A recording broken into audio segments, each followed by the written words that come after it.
Good morning class. Topic में आज हम लोग आइए पढ़े जाए प्राचीन भारत के इतिहास की जानकारी के स्रोत। टॉपिक है प्राचीन भारत के जानकारी के स्रोत। जानकारी के स्रोत हम लोग पढ़ेंगे, यानी जो प्राचीन भारत है उसके बारे में जानकारी हमको कैसे मिलती है इसके बारे में हम लोग पढ़ेंगे। तो इसको हम लोग मैप के माध्यम से समझेंगे तो और अच्छे तरह समझ में आएगा। तो हम इधर भारत बना रहे हैं क्योंकि हमारी टॉपिक क्या है, प्राचीन भारत की जानकारी के स्रोत, यानी हमको जानकारी कैसे प्राप्त हुई इसके बारे में। तो देखिए, अगर यह भारत है तो हमको यहाँ कुछ इस साइड तिब्बत है, तिब्बत, इसके ऊपर देखेंगे तो चीन है,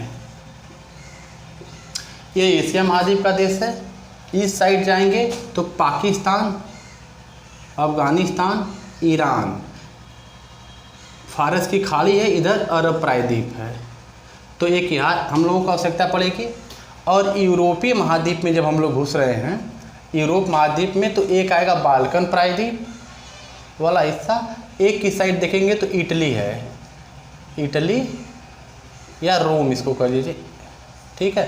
तो इतनी आवश्यकता पड़ रही है। तो इस इतिहास के बारे में जानकारी हमको कैसे मिलेगी? जाहिर सी बात है कि कुछ इतिहासकार रहे होंगे, इतिहास की पुस्तकें लिखे होंगे, उन्हीं पुस्तक के माध्यम से हम लोग पढ़ेंगे। तो देखिए, सबसे पहले यह जो बाल्कन प्रायद्वीप है, यहाँ पर एक देश है जिसका नाम है ग्रीस। भाषा क्या रहेगी? ग्रीक। और यूनान, पहले इसका नाम था यूनान, ठीक। तो यूनानी इतिहासकार इधर रहेगा रोम, यहाँ एक व्यक्ति का नाम रहेगा Marco Polo. Marco Polo Venice का रहने वाला था। वेनिस इटली देश में एक शहर है, तो वेनिस का रहने वाला मार्को पोलो था। इधर यूनान कह लीजिए, चाहे वर्तमान समय में ग्रीस है, और इस साइड इनकी भाषा क्या है? ग्रीक है। अच्छा, इसके ऊपर अगर आप थोड़ा सा आगे बढ़ रहे हैं तो एक देश है मैसेडोनिया। मैसेडोनिया, यहाँ का रहने वाला था सिकंदर। देखिए, हमको आज प्राचीन भारत के इतिहास की जानकारी के स्रोत में जब हमको पढ़ना है तो हमको आवश्यकता पड़ेगी एक अरब, इधर यूनान, इस साइड इटली, इधर तिब्बत और चीन। तो देखिए, कहानी इतिहास लिखने की परंपरा कैसे स्टार्ट हुई। यह यूनानी थे, इधर रोमन साम्राज्य था, हम इधर लिख दे रहे हैं रोमन साम्राज्य, और इधर यूनानी साम्राज्य था, यूनानी साम्राज्य था। और रोमन साम्राज्य और यूनानी साम्राज्य के बीच युद्ध हुआ, इन दोनों के बीच आपस में युद्ध हुआ। युद्ध में विजयी हुआ रोमन साम्राज्य, यानी रोमन साम्राज्य विजयी हो गया और यूनानी साम्राज्य जो था यह युद्ध में हार गया। तो इन लोगों की खासियत क्या थी? जो यूनानी थे यह अपनी वंशावलियाँ लिखते थे, वंशावली, यह अपनी वंशावली लिखते थे। और इधर जो रोमन साम्राज्य के थे यह ऐतिहासिक घटना लिखते थे, ऐतिहासिक घटना। बात समझ में आ रही होगी। ऐतिहासिक घटना किसके द्वारा लिखी जा रही है? रोमन द्वारा। और वंशावली किसके द्वारा लिखी जा रही थी? यूनानियों द्वारा। तो यूनानी वंशावली लिखते थे, और जो रोमन साम्राज्य वाले थे, जैसे मान लीजिए युद्ध हो रहा है, युद्ध में कोई जीत गया कोई हार गया, तो उस घटना को यह रोमन लिखते थे। यूनानी और रोमन साम्राज्य के बीच युद्ध हुआ, रोमन साम्राज्य विजयी हुआ और यूनानी साम्राज्य हार गया। फिर भी यह अपनी वंशावलियाँ लिखे। वंशावलियाँ का मतलब अपने पिता के पिता के पिता के बारे में जो हम लोग लिखते हैं तो इसको कहा जाता था वंशावलियाँ।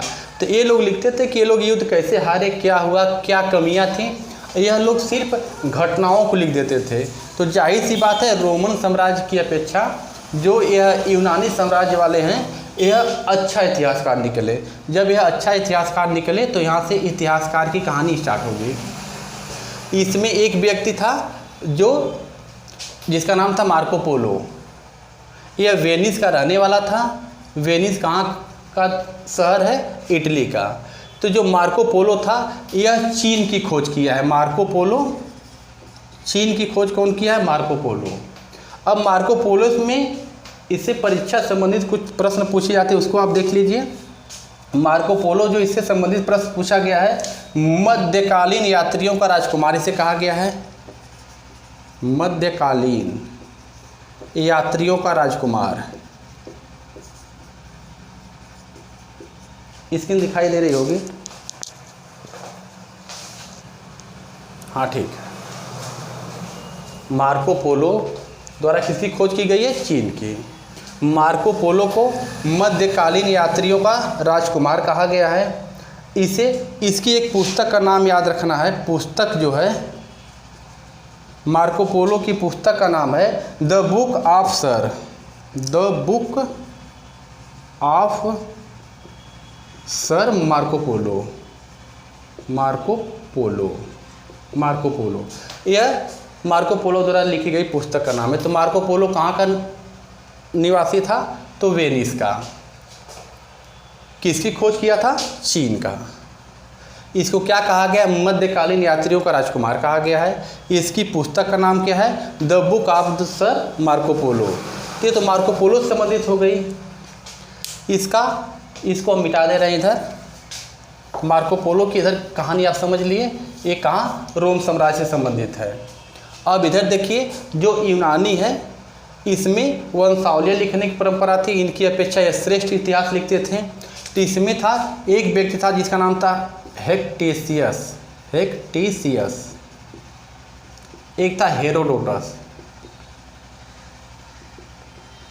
हेक्टेशियस और हेरोडोटस।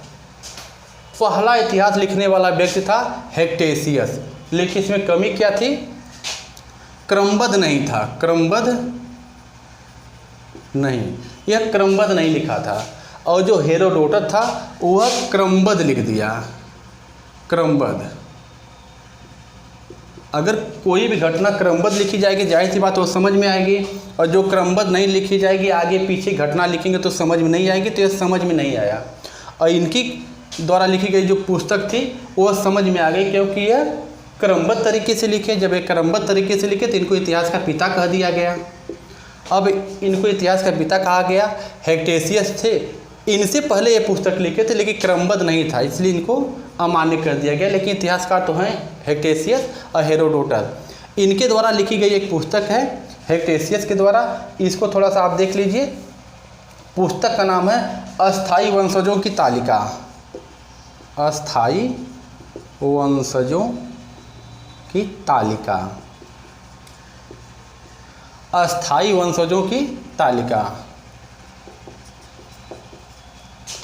यानी हेक्टेशियस द्वारा लिखी गई पुस्तक का नाम है अस्थाई वंशजों की तालिका। और हेरोडोटस द्वारा लिखी गई पुस्तक का नाम है हिस्टोरिका। हिस्टोरिका। हाँ, पहला इतिहास लिखने का प्रयास ग्रीक भाषा में किया गया है। तो ये दोनों समझ में आ गई होगी बात। हेक्टेशियस, हेरोडोटस, यह वंशावलियाँ लिखने वाले हैं। इनकी भाषा सरल थी, क्रमबद्ध थी, इसलिए इनको इतिहास का पिता कह दिया गया। तो हेरोडोटस द्वारा लिखी गई पुस्तक का नाम है हिस्टोरिका। किस भाषा में? ग्रीक भाषा में। इधर हेक्टेशियस जो लिखे थे वह क्रमबद्ध नहीं था, लेकिन पुस्तक का नाम था अस्थाई वंशजों की तालिका। यह दोनों बात समझ में आ गई होगी। तो यूनान के जो इतिहासकार थे काफ़ी श्रेष्ठ थे। तो इसमें दो नाम आपको याद रखना है, हेक्टेशियस, हेरोडोटस। और देखिए, हम मैसेडोनिया बताए थे, जो बाल्कन प्रायद्वीप पड़ता देश, यहाँ का रहने वाला सिकंदर था। तो सिकंदर के साथ भी 3 लोग भारत आए थे। सिकंदर के साथ आने वाले 3 इतिहासकार थे, उनका नाम लिख लीजिए। सिकंदर के साथ भारत आने वाले इतिहासकार में 3 नाम है, हम इधर लिख दे रहे हैं। सिकंदर के साथ भारत आने वाले 3 इतिहासकार में नाम है नियार्कस, अरिस्टोबुलस, नियार्कस हो गया, अरिस्टोबुलस हो गया, ओनोसिक्रिटस हुआ, ओनोसिक्रिटस। यह 3 इतिहासकार जो थे सिकंदर के साथ भारत आए थे। इनका याद रखना है नियार्कस, अरिस्टोबुलस ओनोसिक्रिटस। यह 3 इतिहासकार सिकंदर के साथ भारत आए थे। हेक्टेशियस को याद रखिएगा, पहला इतिहासकार लिखने वाला व्यक्ति है, लेकिन क्रमबद्ध नहीं लिखा है। हेरोडोटस जो है क्रमबद्ध लिखने वाला व्यक्ति है, पुस्तक का नाम हिस्टोरिका है। यह 3 इतिहासकार और यहाँ पर याद रख लीजिए जो सिकंदर के बाद आए थे। तो जो सिकंदर के बाद आए थे उसमें एक महत्वपूर्ण जिसका नाम है मेगस्थनीज। मेगस्थनीज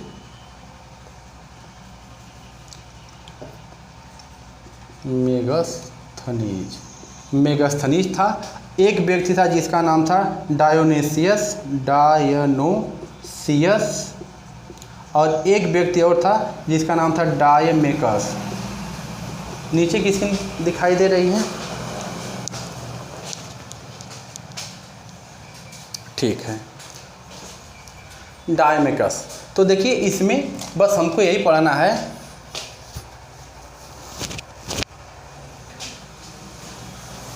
कि जो यह रोमन साम्राज्य था मार्को पोलो है, इधर से हेक्टेशियस हेरोडोटस है।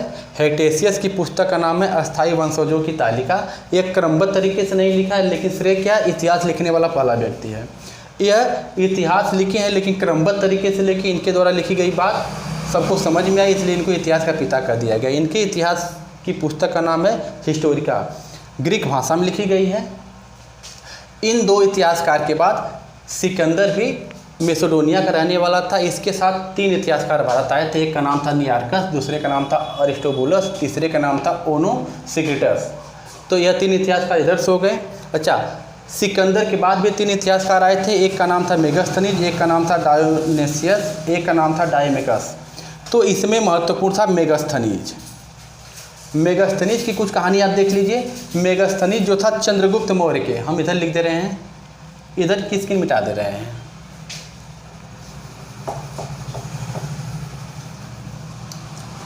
मेगस्थनीज मेगस्थनीज से काफ़ी क्वेश्चन परीक्षा पूछा गया है, इसलिए इसको देख लीजिए। मेगस्थनीज को देखिए, यह सेल्यूकस निकेटर का राजदूत था। सेल्यूकस निकेटर का राजदूत था। इसके द्वारा लिखी गई पुस्तक का नाम था इंडिका।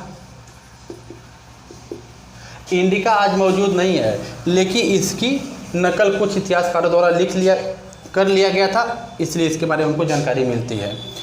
तो मेगस्थनीज की पुस्तक का नाम इंडिका, सेल्यूकस निकेटर का राजदूत था और चंद्रगुप्त मौर्य के दरबार में आया था।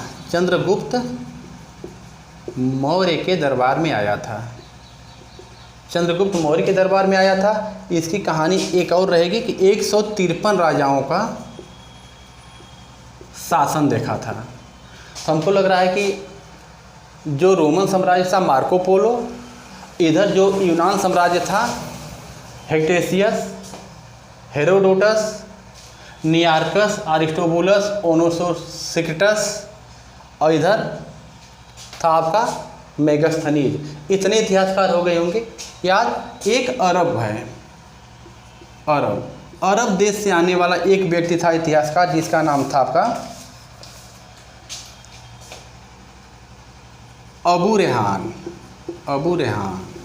या इसको अलबरूनी भी कहा जाता था। अलबरूनी, अरब से अबू रेहान या अलबरूनी महमूद गजनवी के साथ भारत आया था।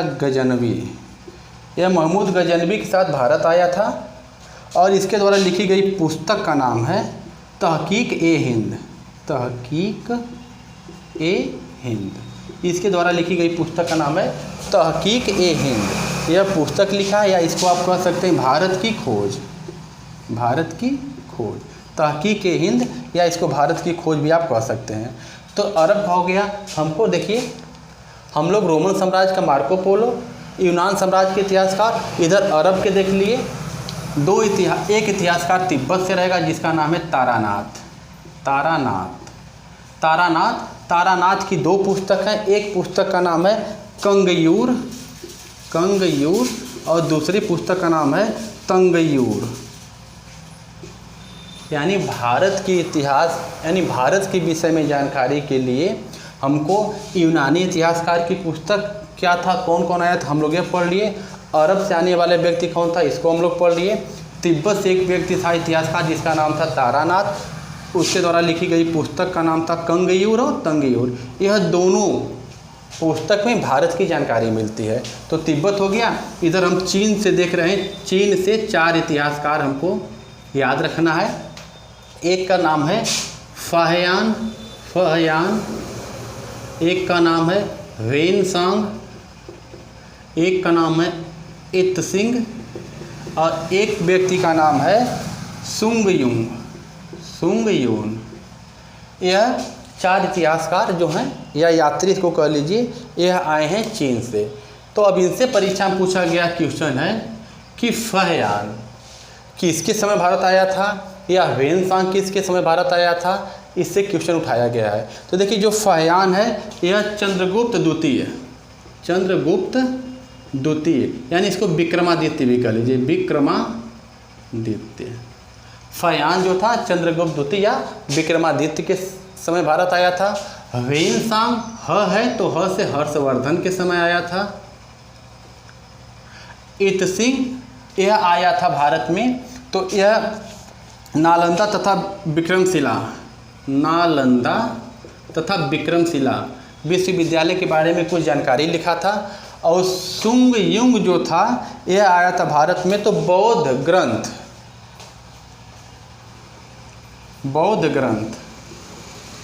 ग्रंथ की प्रतियां एकत्रित किया था। तो हमको लग रहा है कि जो आज हमारी टॉपिक थी वो आपको समझ में आ गई होगी। 5 मिनट इसका रिवीजन कर रहे हैं। प्राचीन भारत की जानकारी के स्रोत कहाँ से मिलती है, तो देखिए इधर हम एक मार्को पोलो का नाम लिए थे जो चीन की खोज किया था। यूनानी इतिहासकार आए थे, इस इतिहासकारों का नाम हो गया। अरब से एक इतिहासकार अलबरूनी था, इसका नाम हो गया। तिब्बत से एक इतिहासकार था जिसका नाम तारानाथ, 2 पुस्तक कंगयूर तंगयूर। और चीन से आए थे 4 व्यक्ति, फाहयान, वेनसांग, इत्सिंग, सुंगयुंग। तो फाहयान चंद्रगुप्त द्वितीय यानी विक्रमादित्य के समय आया था। वेनसांग जो था हर्षवर्धन के समय भारत आया था। इत्सिंग नालंदा और विक्रमशिला विश्वविद्यालय की जानकारी दे रहा है। और सुंगयुंग जो है भारत में बौद्ध ग्रंथियाँ मतलब कि एकत्रित कर रहा है। तो हमको लग रहा है आज की टॉपिक आपको समझ में आ गई होगी। आगे मिलेंगे दूसरे वीडियो के साथ, तब तक के लिए धन्यवाद।